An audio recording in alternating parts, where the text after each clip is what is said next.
Hello guys, today we are getting another new story from Mysore. His name is Arthur Mohit Vedanayagam. He studied in another institute and he came for the B1 level. He came to with our institute and he succeeded his journey with Shashi Deutsch Delight Institute. We'll see how he felt about process. We'll discuss with him. Sir first of all ನಾನು ತುಂಬ thanks ಹೇಳಕ್ ಇಷ್ಟಪಡ್ತೀನಿ Thank you. Because ನಂದು journey almost ಒಂದು 90% smooth ಆಯ್ತು.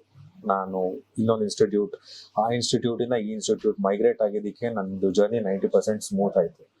And plus ಇದು ನಾವೇ ಹುಡುಕಿ ನಿಮ್ದು ಸೋಷಿಯಲ್ ಮೀಡಿಯಾ ನೋಡಿ ಪ್ಲಸ್ ನಮ್ಮ ಸೀನಿಯರ್ಸ್ ಇಂದು ರೆಕಮೆಂಡೇಶನ್ಸ್ ಎಲ್ಲ ತಗೊಂಡು ಬಹಳ ಡೌಟ್ಸ್ ಮತ್ತೆ ಕನ್ಫ್ಯೂಷನ್ಸ್ ಇಂದ ನಿಮ್ಮ ಹತ್ರ ಬಂದ್ವಿ. ಬಟ್ ಬಂದು ನಮಗೆ ಫ್ಯೂ ವೀಕ್ಸ್ ಆದ್ಮೇಲೆ ಗೊತ್ತಾಯ್ತು ನಾವು 100% ಒಂದು ರೈಟ್ ಚಾಯ್ಸ್ ಮಾಡಿದೀವಿ ಅಂತ. ಇನ್ನು ಮುಂದೆ ಹೋಗ್ತಾ ಹೋಗ್ತಾ ನಮಗೆ ಏನು ಕಾನ್ಫಿಡೆನ್ಸ್ ಎಲ್ಲ ಬಂತು.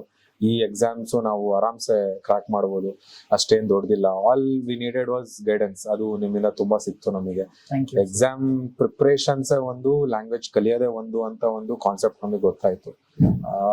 ಸೊ ಆವಾಗ್ಲಿಂದ ನಮಗೆ ಒಂಥರ ಐಡಿಯಾ ಬಂತು, ನ್ಯಾಕ್ ಬಂತು, ಹೆಂಗ್ ಮಾಡೋದು ಎಕ್ಸಾಮ್ ಅನ್ನ, ಹೆಂಗ್ ಮಾಡೋದು ಹೆಂಗೆ ಅಂತ. ಅದೆಲ್ಲ ಈ ತರ ನೀವು ಪಾಯಿಂಟರ್ಸ್ ನಮಗೆ ಏನಾದ್ರು ಕೊಟ್ಟಿರ್ಲಿಲ್ಲ ಅಂದ್ರೆ ಡೆಫಿನೆಟ್ಲಿ ಈ ಸ್ಟೇಟಿಗೆ ನಾವು ಬರಕ್ ಆಗ್ತಿರ್ಲಿಲ್ಲ. So I really thank you very much for that sir. ನಿಮ್ ಸಪೋರ್ಟ್ ಇಲ್ಲದೆ ಇದಾಗ್ತಿರ್ಲಿಲ್ಲ. Thank you very much. Welcome, sir.